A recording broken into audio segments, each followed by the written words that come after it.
African Cup of Nations 2025, Afcon 2025. Key lessons for CAF and the future of African football. The curtains may have fallen on the 2025 African Cup of Nations, but the echoes of the tournament continues to reverberate across the continent and beyond. African Cup of Nations 2025 delivered everything football lovers crave: drama, passion, controversies, breathtaking moments, and raw emotion. Yet, alongside the excitement came chaos, questionable decisions that expose areas the Confederation of African Football, that is CAF, must urgently address if African football is to reach its true global potential. As interest in African football continues to grow worldwide, Afcon 2025 offers CAF not just a spectacle but a mirror, one that reflects both progress and persistence shortcomings. Below are key lessons CAF must learn and act upon. 1. The Confederation of African Football, CAF, must acknowledge that the world is watching.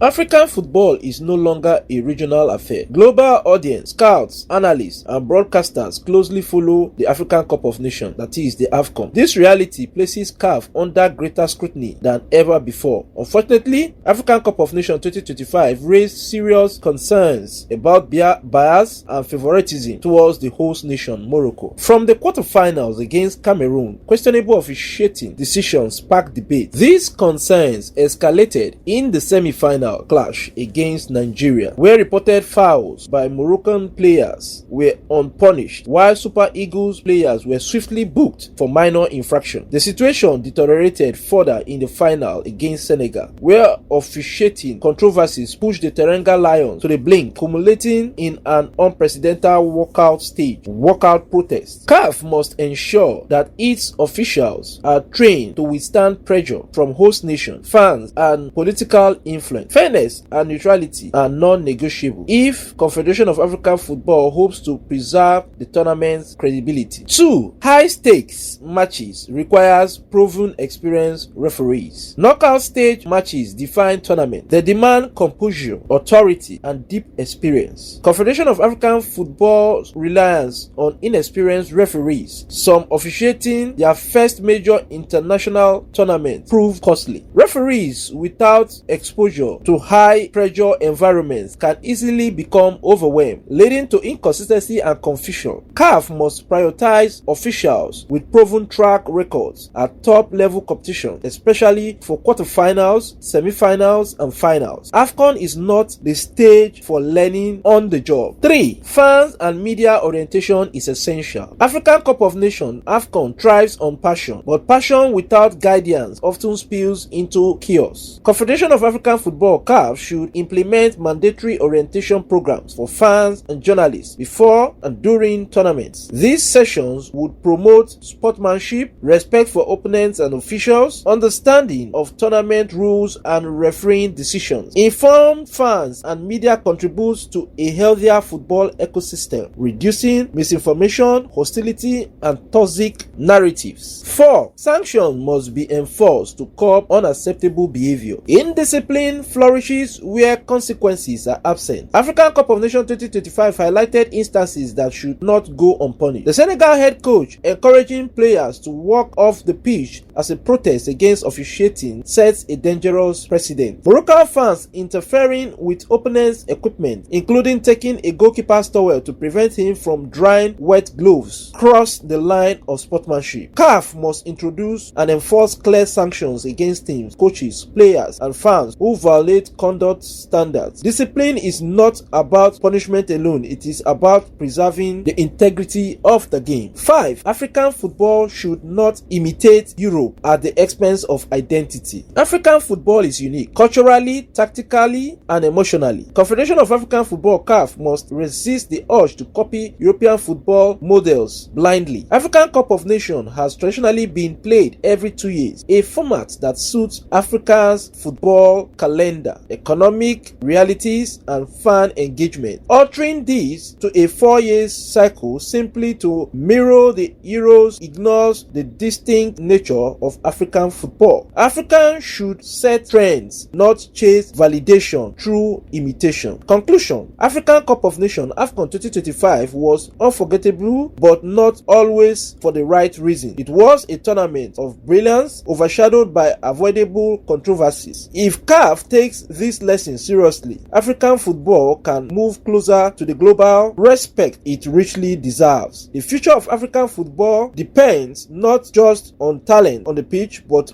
on fair governance, transparency, accountability, and respect for the game. For more on African football, African Cup of Nations analysis, soccer gist, and trading sports stories, subscribe to our YouTube channels, Avoncula's Production and Avoncula Movies. Connect with us on TikTok at Avoncula's Production, at Achebulu David, at Avoncula24, and at Avoncula Studio. I remain your host and sport presenter, Achebulu Jengojo David, reporting for Avoncula Services. On behalf of the management team of Avoncula Services, we want to thank you for taking our time to watch this particular episode to the very end. We hope to see you in subsequent episode. It is goodbye from us for now. Thanks at Avoncula's Production and Avoncula Movie. Copyright Avoncula Services.